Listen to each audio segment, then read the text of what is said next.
Flávio Joséfo. História dos Hebreus. Livro 19. Capítulo 1. Crueldade e loucuras do imperador Caio Calígula. Diversas conspirações feitas contra ele. Xerêas, ajudado por vários outros, mata-o. Os alemães da guarda desse príncipe matam em seguida alguns senadores. O Senado condena sua memória. 795. O furor do imperador Caio não se estendia então somente aos judeus de Jerusalém e das regiões vizinhas, como acabamos de ver. As terras e os mares gemiam sob a sua tirânica dominação, e, dentre as muitas províncias sujeitas ao Império Romano, não havia uma sequer que deixasse de lhe sentir os funestos efeitos. Os males que ele as fazia sofrer chegaram a tal excesso que nada de semelhante se vê em história alguma. E a própria Roma não foi tratada menos desumanamente que as outras cidades. Nessa opressão generalizada, porém, parecia que ele tinha um prazer particular em endereçar a sua raiva contra o que havia de mais importante e ilustre. As famílias patrícias, os senadores e os cavaleiros, os quais não eram inferiores àqueles em dignidade e em riqueza e eram tão considerados quanto os senadores pelos outros cidadãos, sofriam as maiores perseguições. Ele não se contentava em mandá-los para o exílio, em submetê-los a 1000 ultrajes e em despojá-los de seus bens, mas chegava a tirar-lhes a vida. E os bens confiscados aos que ele mandava matar eram como uma recompensa que ele dava a si mesmo por haver tão cruelmente derramado sangue deles. Mas, se esse príncipe era tão bárbaro, não era menos extravagante.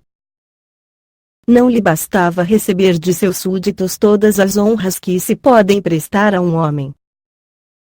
Ele exigia que o reverenciassem como a um deus e, quando ia ao Capitólio, que é o mais célebre de todos os templos de Roma, tinha a insolência de chamar Júpiter de irmão. Dentre tantos outros sinais de sua loucura, nenhum houve mais patente que a esquisitice de ir a pé enxuto de Puteoli até Misena, 2 cidades da campanha separadas por um braço de mar de 30 estádios.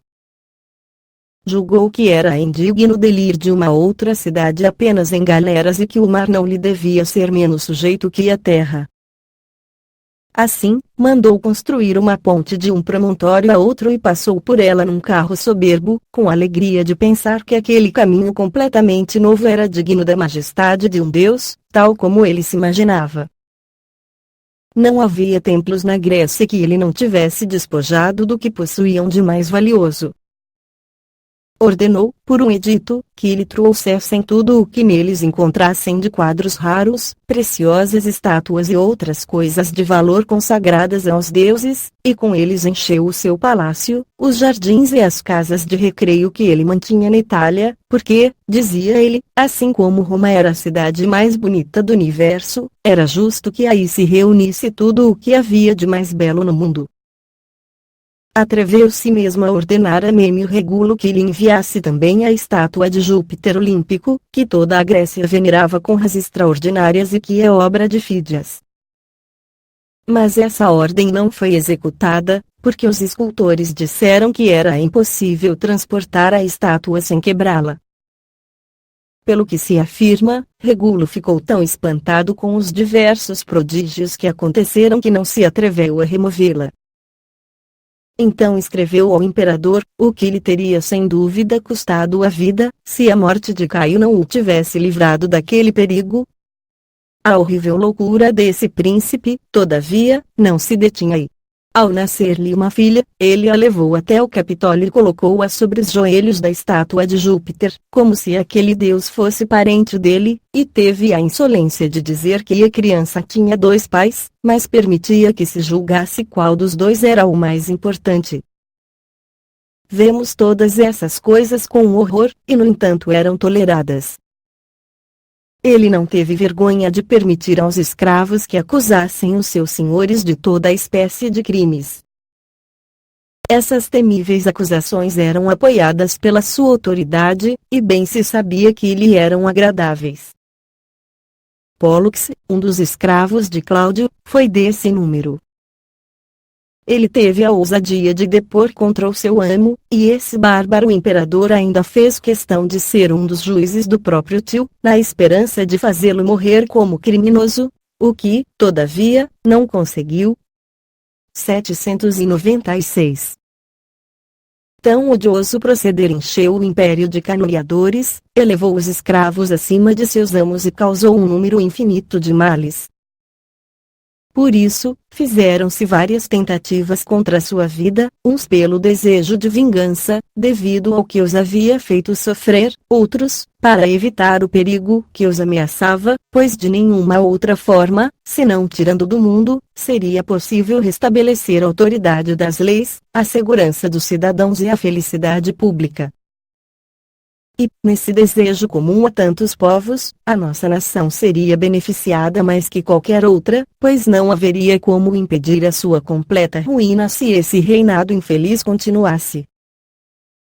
Isso me obriga a relatar de modo muito exato a maneira como esse miserável príncipe terminou a sua vida, para manifestar como e com quanta bondade Deus alivia os aflitos e para ensinar àqueles que estão elevados ao mais alto grau de felicidade a se moderar na sua glória e a não desonrar a própria memória com ações vergonhosas e cruéis, na ilusão de que nada será capaz de destruir a sua boa sorte. Fizeram-se 3 distintas conspirações para libertar o mundo do jugo insuportável desse tirano, e todas foram organizadas por homens de grande coragem. Emílio Rego, nascido em Córdoba, na Espanha, foi o chefe da primeira. Cássio Xerez, que era oficial de uma das companhias de guarda do imperador, liderou a segunda. Anio Minuciano idealizou a terceira. E todos eles valeram-se de cúmplices. Caio era o objeto comum do ódio deles, porém motivos diferentes os levaram a atentar contra sua vida. Rego foi a isso motivado pela sua generosidade natural, que não podia tolerar a injustiça. E, como era extremamente franco, não teve receio de comunicar o seu intento aos amigos e aos que ele julgou corajosos o bastante para aprová-lo. Minuciano foi levado a conspirar em parte pelo desejo de vingar Lépido, seu íntimo amigo e homem de grande mérito que Caio condenara à morte, e em parte pelo temor de ser tratado do mesmo modo por esse príncipe cruel, pelo qual ninguém podia ser odiado sem correr risco de vida. Xerez tomou a sua decisão tanto porque não podia mais tolerar que Caio lhe censurasse a ingenuidade quanto pelo fato de que servir o imperador significava estar exposto a um perigo constante, sabendo-se como ele costumava recompensar as suas amizades. Nessa diversidade de movimentos, porém, todos estavam de acordo no desígnio de libertar o mundo daquela soberba e cruel dominação e de merecer a glória de ter arriscado a vida para proporcionar uma felicidade tão geral e auspiciosa. Foi Xerez, entretanto, quem dentre eles se empenhou com mais ardor, quer pelo desejo de conquistar fama, quer porque o seu cargo lhe dava mais ocasião de se aproximar de Caio. Era o tempo das corridas de cavalos, que se realizam no hipódromo, e dos jogos chamados circenses, tão ao gosto dos romanos. Como o povo que lá se encontrava, em grande número, tinha o costume de pedir graças ao imperador com a certeza de as obter, toda aquela multidão rogou a Caio, com grande insistência, que os aliviasse de uma parte dos impostos. Mas ele, em vez de atendê-los, ficou tão irritado que ordenou aos guardas que matassem os que se manifestavam mais ruidosamente. Eles assim fizeram no mesmo instante, e, como a vida é mais preciosa que os bens, o povo ficou tão espantado ao ver tanto sangue que não insistiu mais. Esse horrível espetáculo animou Xerez ainda mais a executar o seu projeto de libertar os homens daquele animal feroz, que de homem tinha apenas o nome.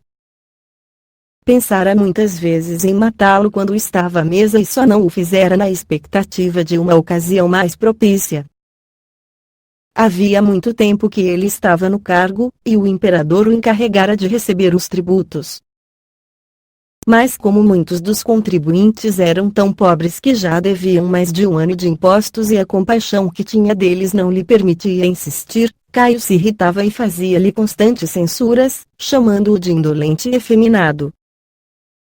Quando ele vinha perguntar ao imperador qual era a senha do dia, ele, por gracejo, escolhia uma palavra que só se poderia adaptar a uma mulher de natureza reprovável, embora o próprio Caio não tivesse vergonha de se vestir de mulher em algumas cerimônias que havia instituído ou de se pintar e adornar com os enfeites delas, de modo que podia mesmo se passar por uma mulher.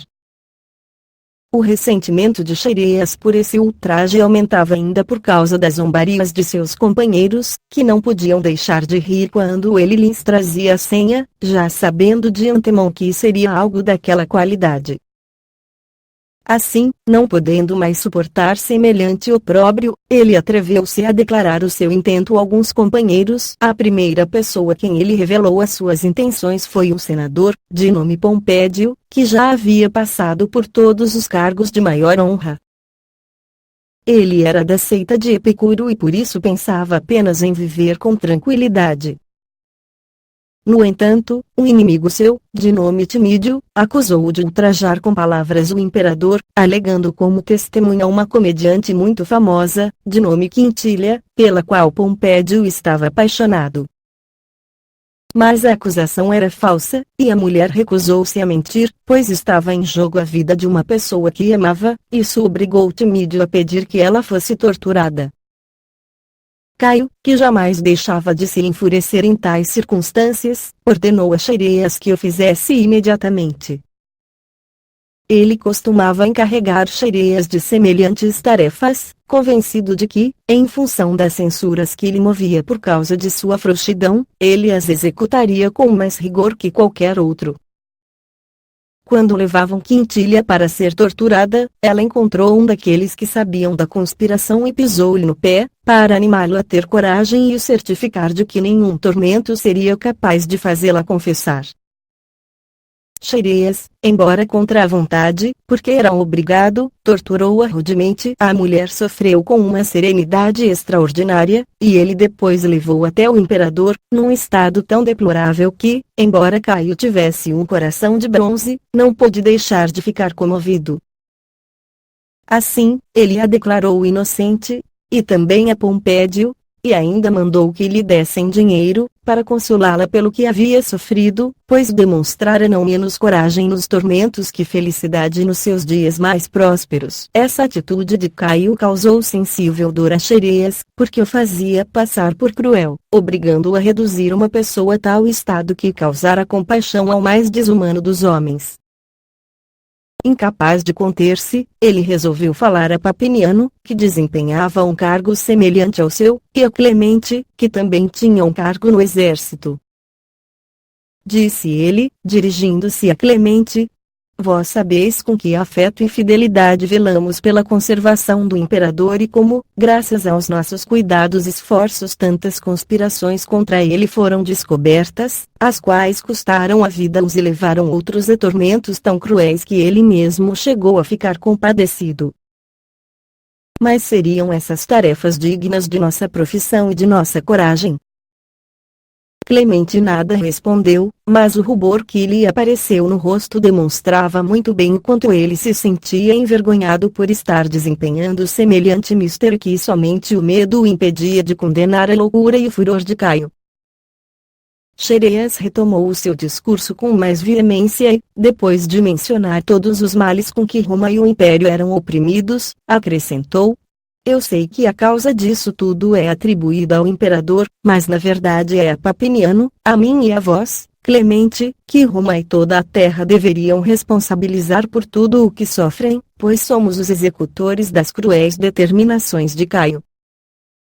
E, podendo fazer cessar os efeitos de sua raiva contra os nossos concidadãos e contra todos aqueles que lhe são sujeitos, não temos vergonha de sermos nós mesmos os seus ministros, agindo como carrascos, e não como soldados, e de usar armas não para a conservação de Roma e do Império, mas para a manutenção desse tirano que não se contenta em subjugar os corpos, mas quer também tirar aos homens a liberdade de pensamento. obrigando-nos a manchar continuamente as nossas mãos com sangue deles e a fazê-los sofrer tormentos nos quais não se pode pensar sem horror. Vamos esperar que ele exerça sobre nós a mesma crueldade com que nos faz tratar os outros? Ou julgamos que dela nos poderemos esquivar, pela obediência que lhe prestamos? Em vez de nos agradecer, ele suspeita de que fazemos tais coisas obrigados, está tão acostumado aos assassínios que estes se tornaram o seu maior divertimento. Porque então imaginaríamos que, nessa multidão de inocentes vítimas de sua crueldade, seríamos os únicos capazes de escapar ao seu furor? Não nos enganemos. Consideremo-nos já condenados, a menos que asseguremos a nossa vida com a morte dele, salvando-nos, salvemos todo o império.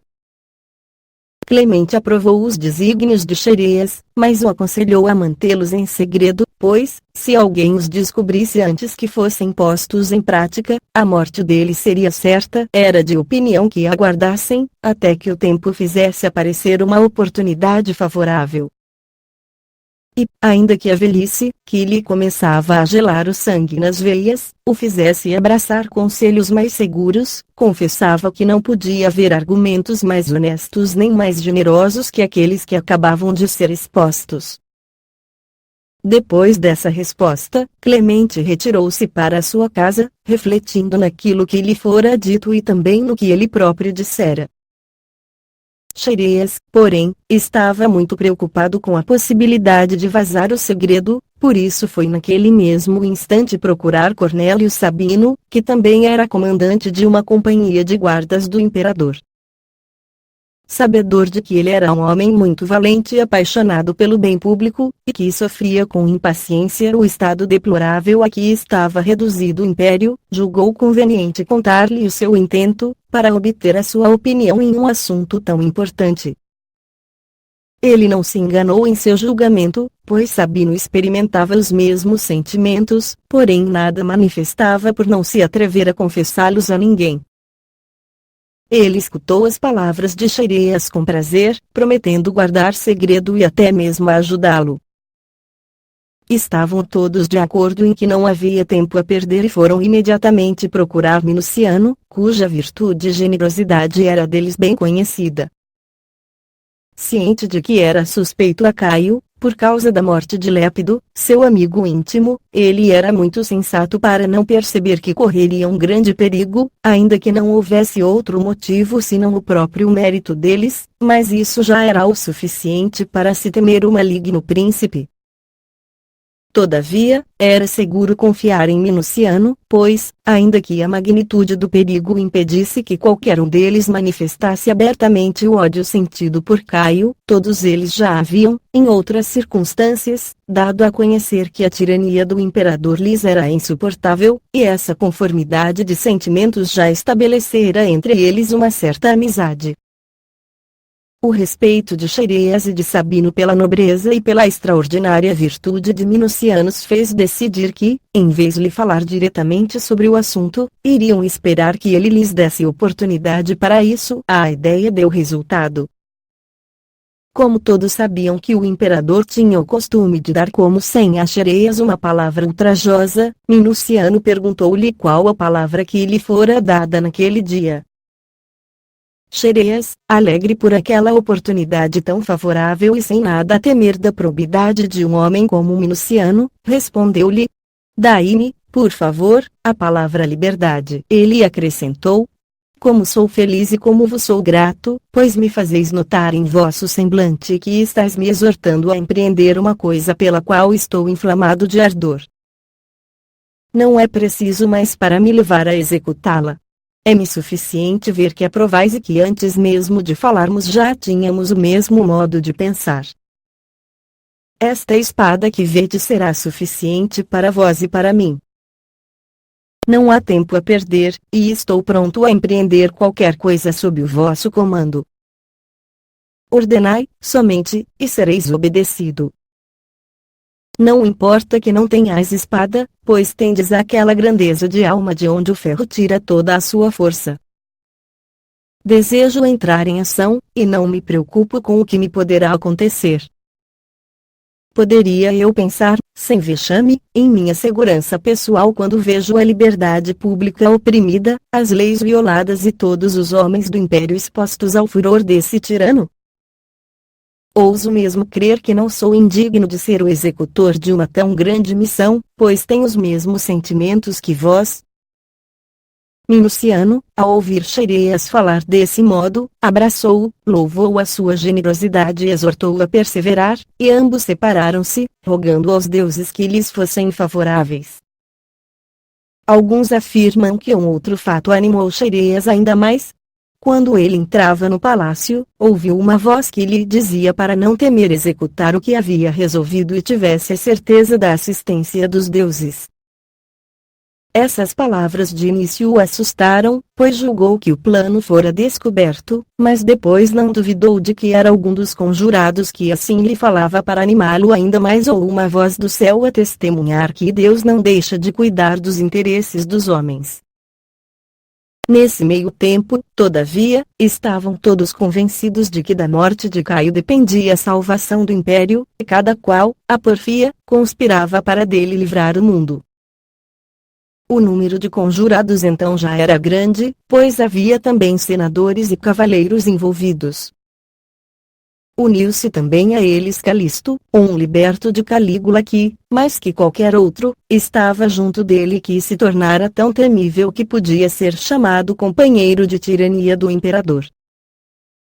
Ele não somente era muito poderoso pelo seu prestígio, mas também pelas grandes riquezas que havia adquirido, vendendo o seu favor aos que o corrompiam com presentes.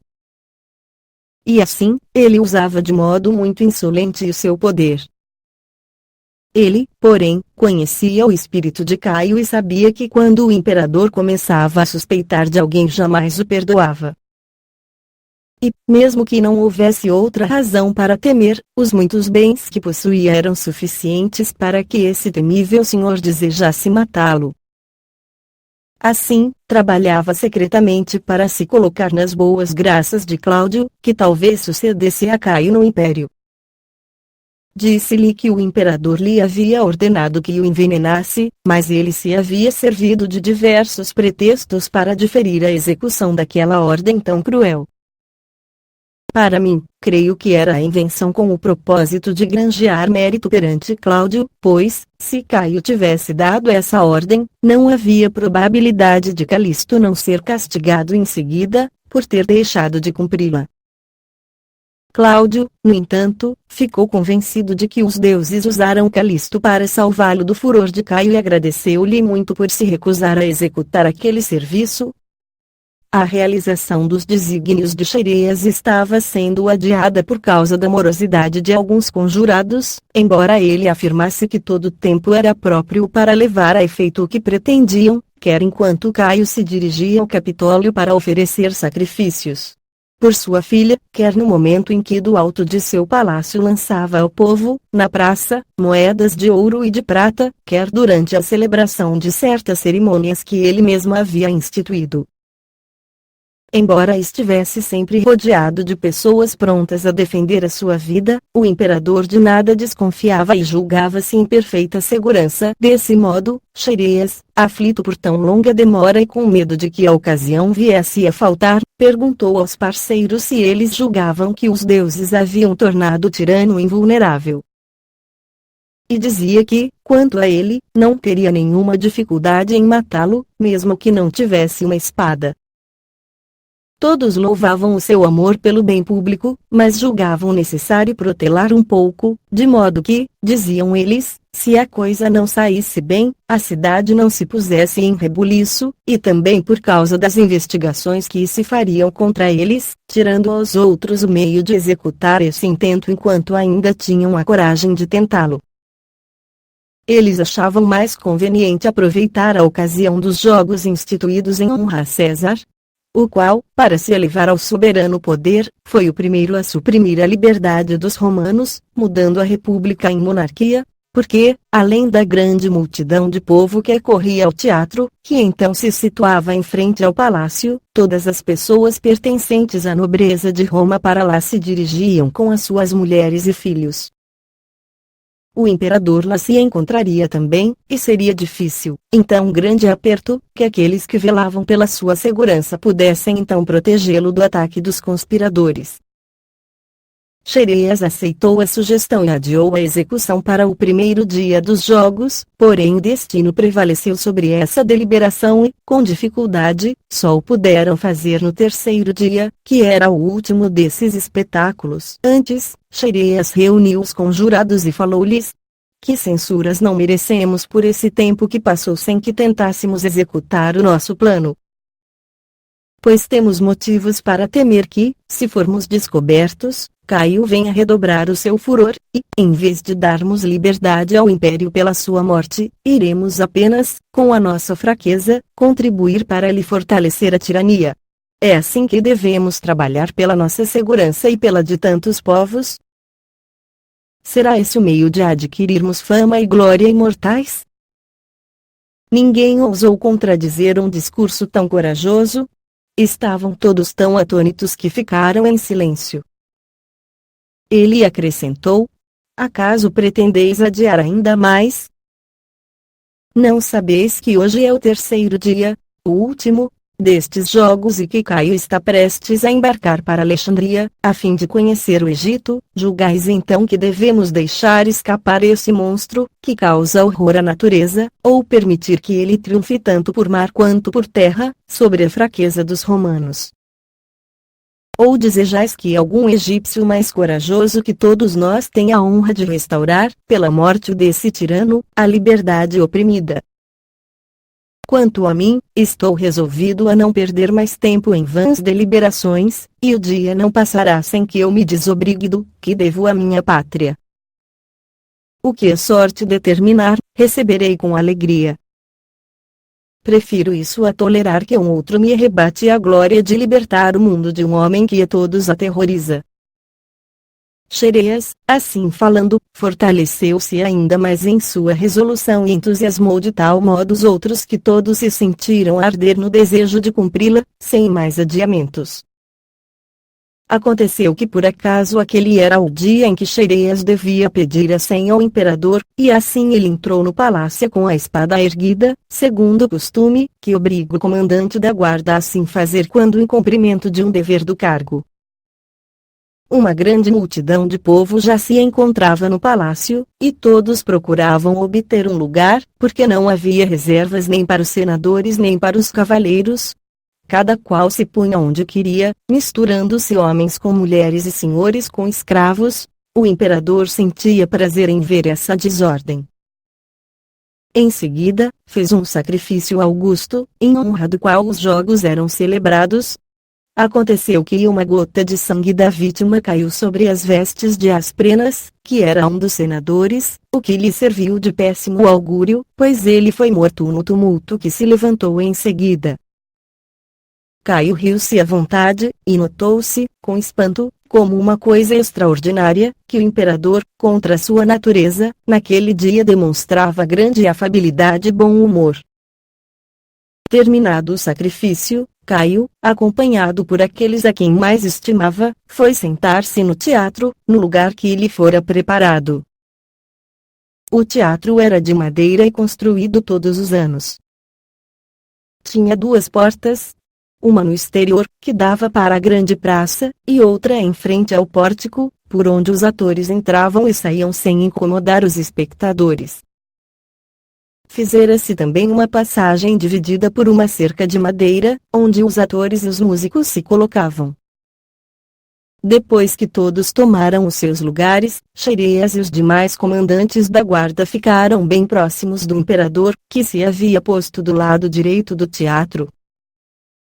Batívio, senador, que havia sido o pretor, perguntou baixinho a Clívio, que já fora cônsul e que estava sentado perto dele, se não tinha ouvido falar de nada. Tendo este respondido que não, Batívio acrescentou: vereis hoje representar-se uma peça que acabará com a tirania. Clívio retrucou: cale-se, para que algum grego não nos venha escutar. Com essas palavras, ele fazia alusão a um verso de Homero. Em seguida, foi atirada ao público grande quantidade de frutas, e pássaros muito belos e raros também foram soltos. Caio sentia prazer em ver os pássaros disputando as frutas e o modo como o povo se esforçava para apanhá-los. Aconteceram em seguida duas coisas que poderiam passar por presságios. A primeira, que no teatro se representava um juiz, o qual, tendo sido acusado de um crime, fora punido com a pena de morte. A outra, que se apresentava a tragédia de Sinira, na qual ela e Mirra, sua filha, eram mortas. Ao redor dessas três pessoas, foi espalhada uma grande quantidade de sangue, que se havia trazido para esse fim, ao se lhes representar a morte. Acrescente-se a isso que fora naquele mesmo dia que Filipe, filho de Amintas, rei da Macedônia, tinha sido outrora morto por Pausânias, um de seus amigos, quando ia para o teatro. Como aquele era o último dia da festa, Caio estava para resolver se ficaria até o fim ou se iria tomar o seu banho e cear, para regressar em seguida, como de costume. Minuciano, que estava sentado perto dele, tinha visto Xereia sair, temendo que viesse a faltar a oportunidade de se executar o plano, levantou-se para ir animá-lo. Mas Caio agarrou pelo manto e disse-lhe, de maneira obsequiosa: "Onde vais agora, homem de bem?"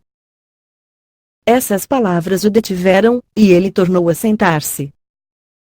Porém, não podendo vencer aquele temor, levantou-se uma segunda vez, e Caio não tentou mais retê-lo, pois imaginou que ele tivesse alguma necessidade urgente, que o obrigava a sair. Logo em seguida, Asprenas, que estava ciente de tudo, convenceu o imperador de que era melhor ir ao banho e cear, para depois voltar ao espetáculo.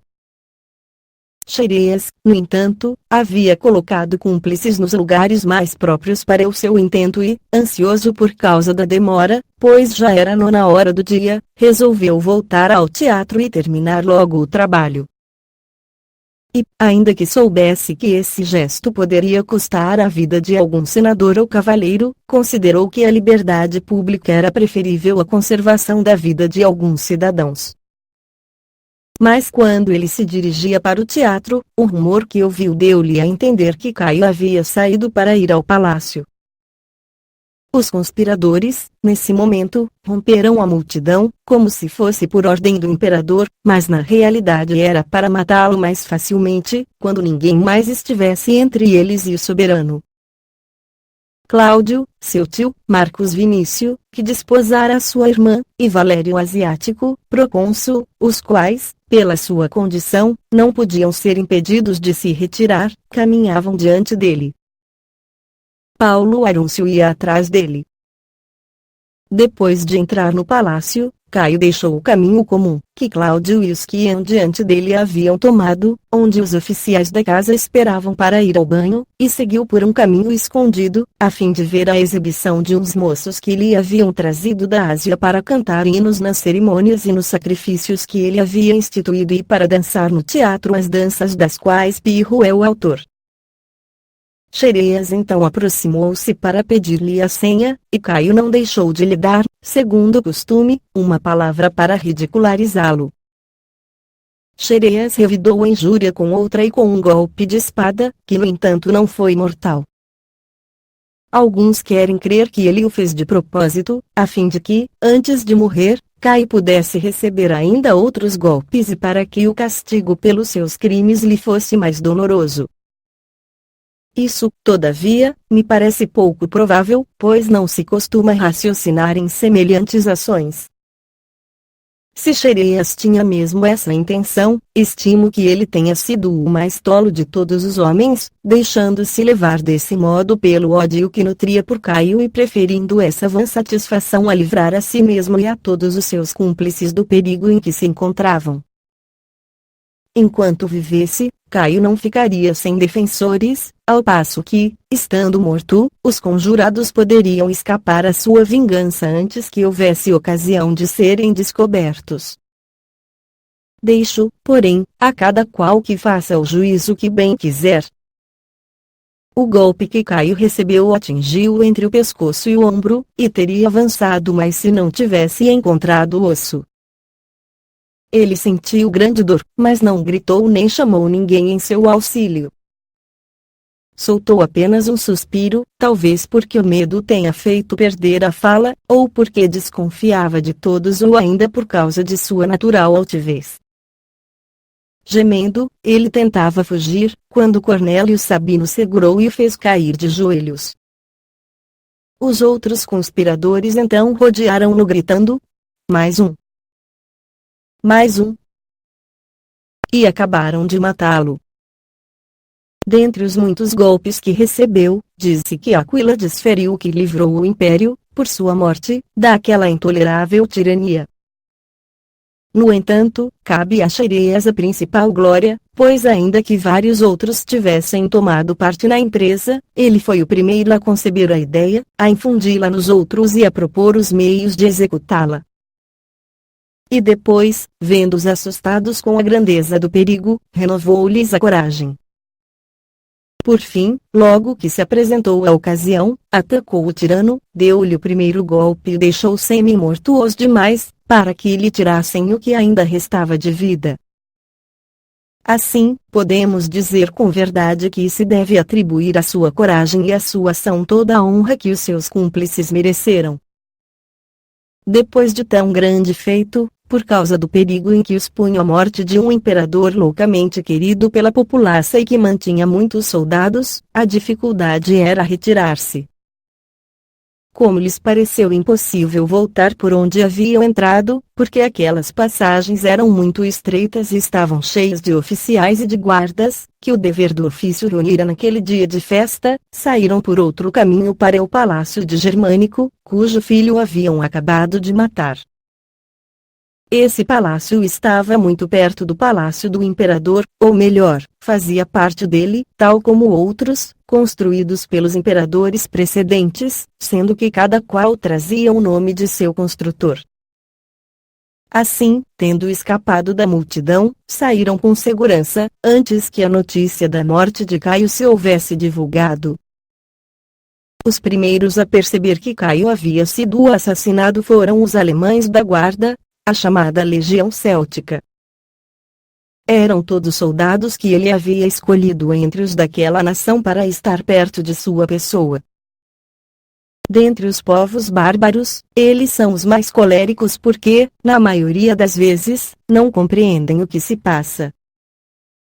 São homens extremamente robustos e, como de ordinário enfrentam os maiores ataques dos inimigos, contribuem não pouco para fazer pender a vitória para o lado daquele por quem combatem. A morte do imperador lhes foi muito sentida. Não porque lhe consideravam os méritos, mas pelo seu próprio interesse, pois ninguém era mais bem tratado que eles. Caio, para lhes conquistar afeto, usava para com eles de grande prodigalidade. Eram então comandados por Sabino, que não fora elevado àquele cargo por sua virtude nem pela de seus antepassados, pois ele havia sido gladiador, mas por causa de sua força extraordinária. Tendo à frente, os soldados correram para todos os lados, de espada na mão, a fim de matar os que haviam assassinado o imperador. O primeiro que encontraram foi Asprenas, para o qual, como já dissemos, havia ocorrido um mau presságio, aquela gota de sangue da vítima que caíra sobre a sua túnica, e o fizeram em pedaços. Em seguida encontraram Norbano, cuja origem era tão ilustre que ele contava entre os seus antepassados vários generais. E, como não era menos forte que corajoso, quando viu que aqueles bárbaros não respeitariam a sua condição, arrancou a espada da mão de um deles, decidido a não morrer sem vender muito caro a vida, pois eles o haviam rodeado de todos os lados. Por fim, vencido pelo número, caiu varado de golpes. O terceiro dos senadores a experimentar a raiva dos alemães foi Anteio, o qual pagou com a vida o desejo de ver o corpo de Caio. Como o ódio que lhe votava não podia ser maior nem mais justo, porque esse cruel príncipe, não se contentando em lhe exilar o pai, mandara o matar no seu desterro, ele saciava os olhos com aquele espetáculo, que lhe era assaz agradável, quando vários soldados vieram em sua direção. fugiu para se esconder, mas não pôde evitar de cair nas mãos daqueles homens furiosos, que não poupavam nem os inocentes nem os culpados. Quando se espalhou a notícia de que o imperador acabara de ser morto, havia em todos os espíritos mais espanto que crédito. Os que havia muito tempo desejavam ardentemente a sua morte tinham dificuldade em acreditar, pois desconfiavam que a informação partira do próprio Caio. Outros não queriam crer porque não desejavam que fosse verdade e nem podiam imaginar que alguém tivesse pensado e muito menos executado tão temerário empreendimento. O número desses últimos era composto de soldados, mulheres, moços e escravos. De soldados porque, além do soldo, eles tinham parte na tirania e nos roubos do detestável imperador, que lhes permitia ofender impune e insolentemente os mais ilustres cidadãos. De mulheres e moços porque eles se divertiam com os espetáculos, os combates de gladiadores e outros divertimentos em que Caio era pródigo, sob pretexto de querer contentar o povo, mas na verdade o fazia para satisfazer a própria crueldade e loucura. De escravos porque ele lhes dava liberdade não somente para desprezar, mas também para acusar falsamente os seus senhores, sem temor de qualquer castigo, pois nada era mais fácil que obter desse príncipe o perdão pelas calúnias, e eles sabiam que, dando notícia do dinheiro que os seus senhores possuíam, obteriam a liberdade e a oitava parte do confisco, destinada aos denunciadores. 797.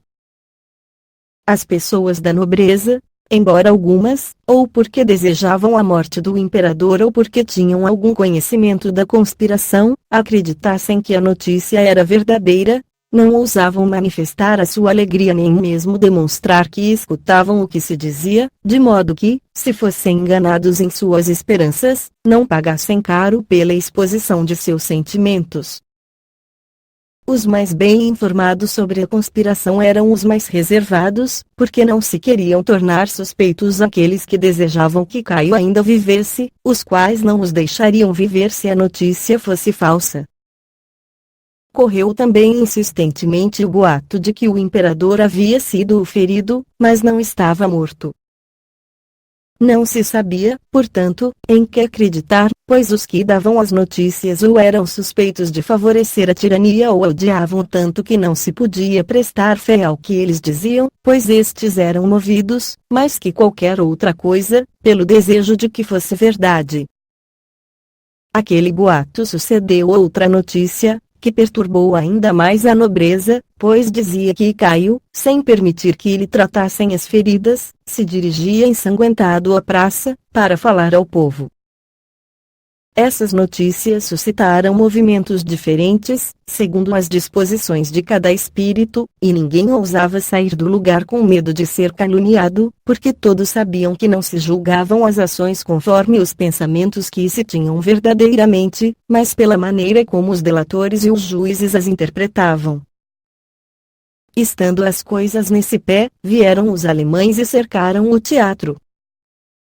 Todos então imaginaram-se perdidos, acreditando que seriam degolados em seguida e julgando que corriam o mesmo perigo, tanto se permanecessem onde estavam quanto se optassem pela fuga.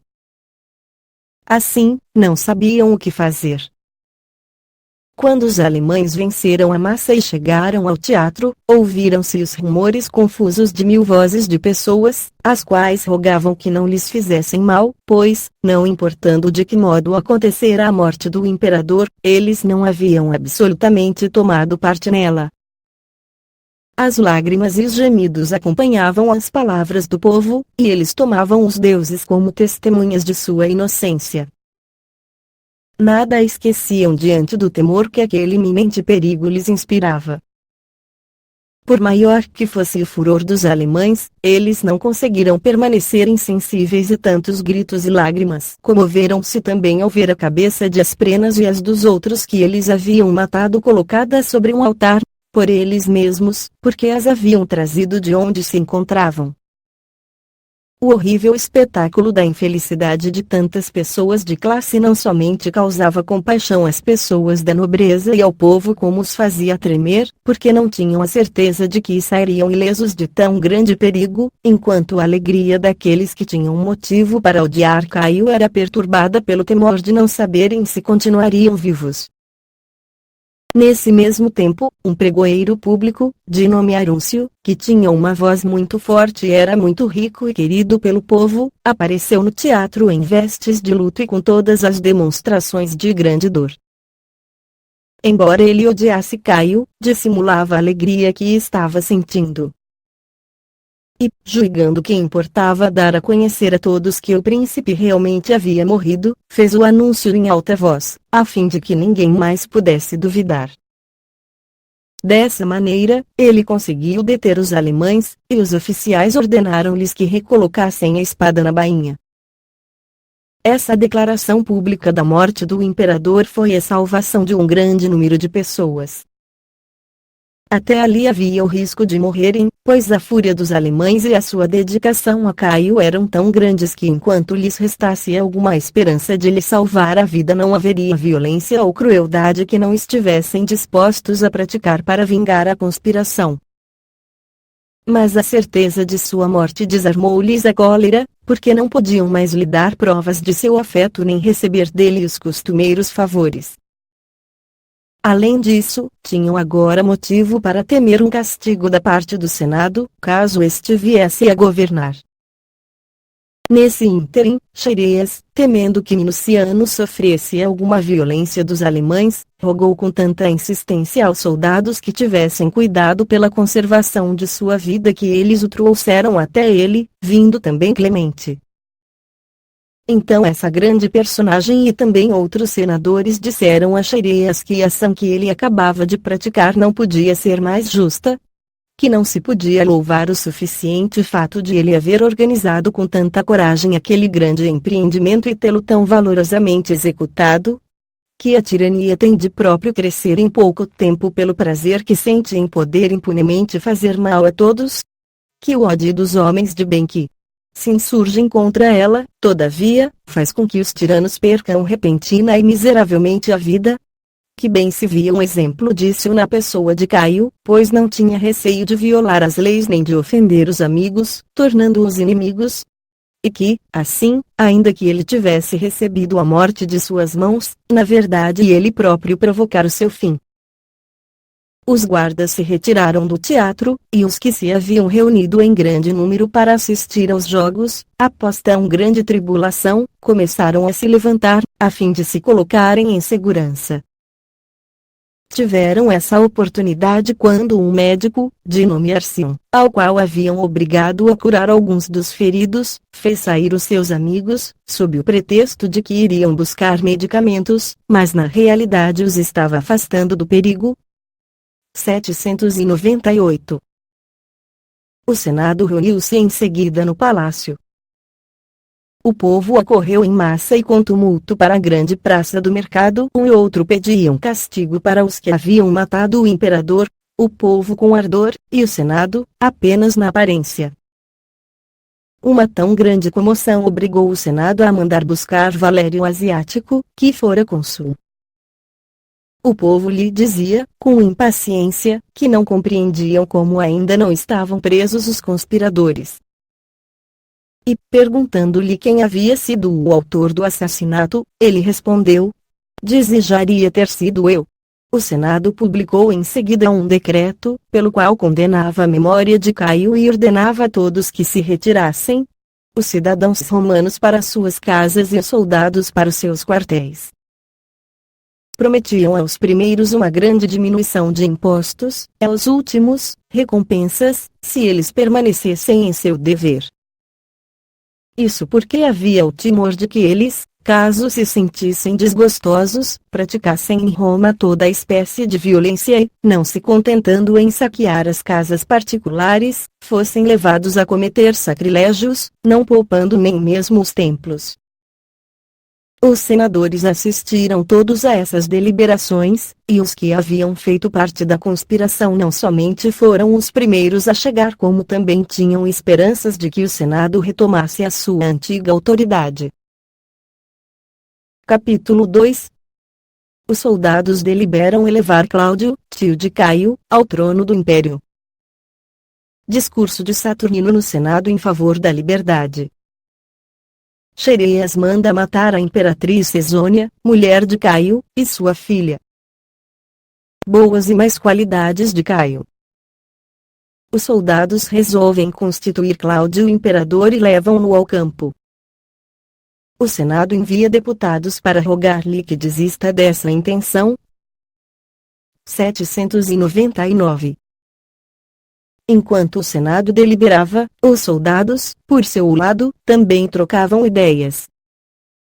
Consideradas todas as coisas, pareceu-lhes que, se o governo popular fosse restabelecido, seria incapaz de sustentar o peso da direção de tantos reinos e províncias. E, mesmo que fosse possível, eles não teriam nenhuma vantagem. Além disso, se acontecesse de algum dos principais do Senado ser eleito imperador sem que eles tivessem contribuído para elevá-lo a esse supremo grau de honra, seriam considerados inimigos. Assim, julgando que nenhum outro era tão merecedor, escolheram Cláudio, tanto pela nobreza da origem, pois era tio de Caio, quanto pela maneira nobre como fora educado. E, convictos de que ele lhes demonstraria a sua gratidão com benefícios proporcionais à obrigação de que ele seria devedor, resolveram ir buscá-lo em sua casa. Gneu sentiu Saturnino disso, teve ciência no Senado e, julgando que não havia tempo a perder, para demonstrar virtude e coragem, ergueu-se como se fora impelido por alguém, mas na verdade era por iniciativa própria, e falou com uma ousadia digna dos grandes homens que fizeram brilhar por toda a terra a glória da generosidade romana. Ele disse: estamos vendo, por fim, senhores, após uma servidão de tantos anos, despontar hoje, contra toda a esperança, a nossa liberdade. É verdade que não sabemos o quanto há de durar, porque depende da vontade de Deus a sua conservação, depois de Ele nola conceder. Mas, ainda que tão grande ventura logo desapareça, não devemos deixar de estimá-la, pois não há homem de coragem que não sinta alegria em viver livre, num país livre, e desfrutar pelo menos durante algumas horas a doçura que nossos antepassados gozavam nos séculos em que a República florescia em todo o seu esplendor. Como nasci após essa liberdade haver sido suprimida, não vi esse tempo feliz, quando se estudavam as letras e